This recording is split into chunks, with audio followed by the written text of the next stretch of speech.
c'est Pank Dageno, bienvenue sur cette vidéo qui aujourd'hui va continuer notre étude sur l'ouvrage Hypnothérapie de Dave Hellman. Je vous rappelle, vous pouvez le trouver sur Amazon assez facilement et vous pouvez même le trouver d'occasion. Il n'existe qu'en anglais, d'où ces petites vidéos pour vous transmettre, en tout cas vous partager, moi, ma compréhension de cet unique ouvrage de Hellman. Donc, on arrive au chapitre 2. Why I started teaching hypnosis, pourquoi j'ai commencé à enseigner l'hypnose. Donc il explique dans un premier temps que cet ouvrage, il veut que ce soit un livre informatif, comme une étude, sa propre étude, ses propres expériences de l'hypnose, sachant qu'il estime qu'il a un angle d'étude de cette discipline un peu différente des personnes qu'il a croisées à l'époque, qui étaient notamment des médecins. Donc il a arrêté l'hypnose autour de l'âge de 14 ans, en tout cas la pratique en tant que telle, et a continué à étudier cette discipline en parlant beaucoup moins de cette passion qu'il avait et en le laissant un peu de côté. C'est quelqu'un qui était assez extraverti, hein, c'était un homme de radio, et d'ailleurs il l'explique dans un des chapitres. Il dit, au bout du compte, si j'avais pas eu l'hypnose d'une certaine manière, j'aurais trouvé d'autres façons d'être au devant de la scène. Il aimait beaucoup cette notion-là. D'ailleurs, il a déménagé sur New York pour bosser à la radio. Comment ça s'appelait, song plugger, donc un promoteur de chansons, où il pouvait à la fois promouvoir des chansons d'autres artistes et les siennes, parce qu'il s'était mis à l'écriture, étant assez fan de chansons. Il a réussi à avoir un poste à la radio sur CBS, et de là, en gros, il a créé une émission en 1937 qui s'appelait Dave Hellman Lobby Hobby.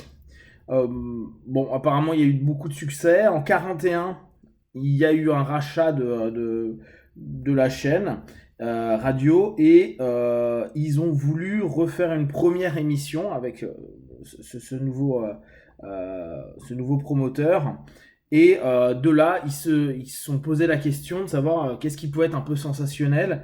Donc on est en 1941, qu'est-ce qui pourrait un petit peu émerveiller les auditeurs. Et Hellman, il parle d'un hypno de Philadelphie, un imprimeur à la base, qui dit faire de l'hypnose comme étant sa passion. Et il l'a fait venir dans les studios pour un peu le tester, puis éventuellement faire cette fameuse émission. Pendant les tests qu'il a proposés à l'imprimeur Hypno, Hellman dit qu'il était vraiment très bon et qu'il était satisfait de ce qu'il allait pouvoir proposer à l'antenne. Le seul problème, c'est qu'il dit qu'il lui fallait entre, je crois, 3 et 6 minutes pour induire des phénomènes assez importants aux personnes qui seraient dans le studio à ce moment-là. Ce qui, pour Hellman, homme de radio, était un peu trop long et ne semblait pas correspondre à son attente. Donc Hellman, petit à petit, l'a orienté, il lui a montré qu'il pouvait faire tout ça en moins de 3 minutes, pour qu'il y ait toujours une espèce de dynamisme dans l'émission. Ce qui a fait sourire sa femme, parce que sa femme lui dit, en gros, c'est toi qui lui as montré ce qu'il fallait qu'il fasse, alors que l'expert hypnotiste était officiellement cet homme-là. Et c'est là où Hellman a commencé à se rendre compte que ses connaissances, maintenant, elles pouvaient être utilisées, qu'il n'avait pas forcément besoin de le cacher, et qu'il a commencé à partir de là à en reparler. À noter que l'émission en question a eu un prix en 1941, donc c'est quelque chose qui a beaucoup plu. Donc à partir de ce moment-là, il a commencé à faire des démonstrations hypnotiques. C'est-à-dire que à partir du moment où il a réaccepté le fait qu'il s'y connaissait plutôt bien en hypnose, il a commencé à faire des petites démonstrations. Et il le faisait pour des œuvres de bienfaisance.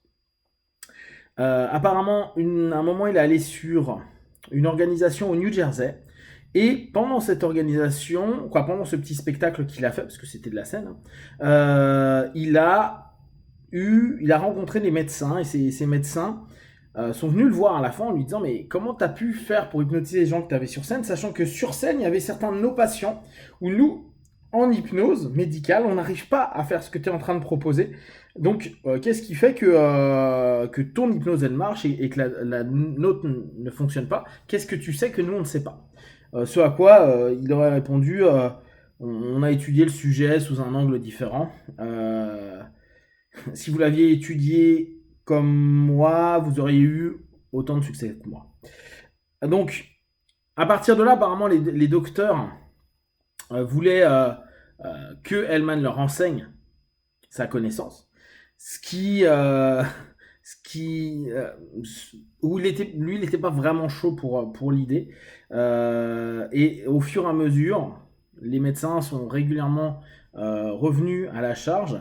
Et au bout d'un moment, il s'est dit bon bah je vais vous aider, surtout qu'il a eu une expérience où il avait accompagné un espèce de colloque de formation, un chirurgien dentiste. Et quand il a vu ce que le professeur d'hypnose proposait, il disait mais ce gars-là ne connaît rien à l'hypnose et lui ça l'a un peu énervé. Et ça souvent il en fait référence dans son livre. Euh, il comprend pas en fait qu'on puisse enseigner une forme d'hypnose qui ne fonctionne pas ou que les personnes ne soient pas vraiment pro dans la démarche qu'ils mettent en place parce que bah, certainement ils ont d'autres connaissances mais pas aussi approfondies au niveau de l'hypnose. On a aujourd'hui le même questionnement nous en France hein, par moment à se dire tiens est-ce que les enseignants ont suffisamment de compétences, d'expérience pour devenir enseignant. Donc après il passe sur autre chose, voilà on voit pourquoi il a repris l'hypnose.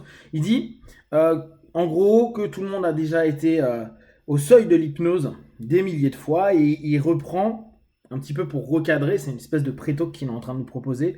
Il nous dit bah, par exemple une personne superstitieuse qui se dit qu'un vendredi 13 il va y avoir des problèmes, que rien ne va fonctionner, etc. C'est ce qui va se passer parce qu'il s'auto-suggère que. Donc il dit en gros une personne qui pense, qui croit que le 13 porte malchance, s'est auto-hypnotisée et elle a elle-même contourné son facteur critique, son facteur de jugement, c'est-à-dire son sens du jugement, et a implanté sans le savoir un processus de pensée sélective. Donc là, on a vraiment la définition très hellmanienne de l'hypnose, qui est cette notion, il a contourné son sens de jugement et a implanté une pensée sélective. D'accord. L'hypnose, c'est cette discipline-là de contournement à ce moment-là du facteur de jugement et d'y mettre une pensée sélective. Euh, Après, il revient sur encore une notion de pré-talk. Euh, Les autres manifestations simples de l'hypnose faites par l'hypothèse que l'hypnose est seulement un état d'esprit inclut tout contournement du facteur critique et l'implantation, là il rappuie dessus, de la pensée sélective. Donc il dit qu'en gros les exemples sont très nombreux. Euh, Par exemple, il reprend l'idée des personnes qui s'autosuggèrent, qui ne vont pas avoir mal et qui arrivent à diminuer une douleur. D'ailleurs, de là, il rebondit sur le fait qu'il trouve ça absurde qu'on veuille interdire l'hypnose parce qu'on ne peut pas interdire à une personne de s'autosuggérer quelque chose et de contourner son propre facteur critique. Donc il revient dessus pour le côté médical, les personnes qui disent qu'il faut que l'hypnose soit que médicale ou que psychiatrique. Où là-dessus il dit bah, c'est un non-sens parce que tout le monde l'utilise, alors peut-être pas sous le nom hypnose, mais en tout cas l'état de transe est utilisé à longueur de temps et que ça a aucun sens de dire il n'y a que tel type de personnes qui peuvent l'employer parce que tous les autres qui l'emploient sans avoir un formalisme ou une sémantique de ce sens-là serait hors la loi, ce qui est un non-sens complet. Pareil, il reprend, il dit à l'époque en tout cas, ils estimaient que l'injection d'eau stérile c'était quelque chose de super et il dit bah, au bout du compte, est-ce qu'on peut dire que les placebos c'est de la merde alors que bah, ça fonctionne bien comme l'eau stérile, etc. Donc dire que l'hypnose devrait être interdite ou pas forcément positive, ça serait aussi interdire des placebos. Voilà un peu l'état d'esprit qu'il avait à l'époque. Donc de là, il dit est-ce que vous avez l'impression que vous êtes de ceux qui n'ont jamais été hypnotisé. Et si c'est le cas, c'est peut-être parce que vous n'autorisez pas ce conditionnement, cette mise en transe, cette mise sous hypnose. En gros, il explique que tout le monde a été hypnotisé, tout le monde peut l'être à nouveau, et si on n'y va pas, c'est simplement qu'on n'autorise pas, on s'autorise pas, c'est même pas on n'autorise pas, on s'autorise pas à suivre les suggestions. En gros, il fait remarquer, vous avez été hypnotisé maintes fois, si vous en doutez, alors vous ne savez pas ce qu'est l'hypnose. Bon, là, il appuie beaucoup. Et il redonne des exemples. Avez-vous déjà fermé les yeux et commencé à rêver? Donc, il parle des vacances qu'on est en train de reprendre, des souvenirs qu'on est en train de créer. Et il dit, si ça vous l'avez déjà fait, vous étiez déjà au seuil. J'aime bien cette notion-là, il parle de seuil de l'hypnose. C'est-à-dire que c'est déjà la porte d'entrée et après il suffit d'aller nourrir tout ça, d'orienter et de sélectionner les idées qu'on va mettre en place. Voilà. Donc tout le monde l'a fait maintes fois en gros. Après il rebondit simplement sur toutes les notions que voilà. Cela signifie peut-être que en gros, vous ne pouvez pas ne pas être hypnotisé, c'est simplement vous refusez de suivre les instructions. Si une personne suit bien les instructions, l'hypnose est possible pour elle comme elle l'est pour tout le monde. Voilà, ça c'est vraiment son idée de base. Et on revient pour les personnes qui suivent un petit peu ce que je propose et que je mets beaucoup en avant. Ce que moi je nomme le deal des 50-50, je crois que c'était initialement Kyle qui l'avait dit dans ses cours. C'est l'importance de la compliance, comme disait mince, voilà, pas Gilboyne, mais ouais, bon bref, cette idée d'être constamment en accord avec pour pouvoir aller plus vite, plus loin, plus rapidement, et de se laisser porter tout en acceptant bien sûr ce qui est en train de se passer dans le facteur critique. Donc sur ce chapitre-là, il n'y a pas énormément d'éléments hyper instructifs. On est plus à comprendre le contexte dans lequel il fonctionne. Le point clé, c'est vraiment cette espèce de définition qu'il propose avec le contournement du facteur critique et la sélectivité de l'idée, de l'information.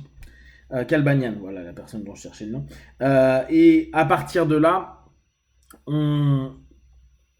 il reprend l'idée comme un prétexte de dire mais vous l'avez déjà vécu tous les jours, vous avez déjà été au seuil de l'hypnose à plein de reprises et que croire que vous n'y retournerez pas ou que c'est impossible de vous y mettre, c'est complètement illusoire et puis au bout du compte ça n'a aucun sens. Donc c'est pas une masse d'informations particulièrement intéressante ce chapitre-là, ça nous donne simplement un petit peu le cadre dans lequel il a envie de proposer son boulot. Le prochain chapitre, ça va être le chapitre 3, donc How to Study Hypnosis. Je pense que là je l'ai pas en tête, mais on va quand même avoir un peu plus d'éléments intéressants.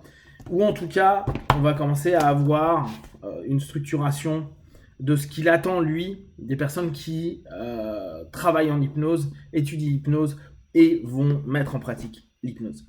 Si vous avez des questions et des remarques, partagez sur Facebook, YouTube, j'y répondrai le plus rapidement possible. Comme d'habitude, de tout ce que je propose, ne prenez que ce qui est bon juste pour vous. Testez, observez, analysez et concluez. Be one, ciao.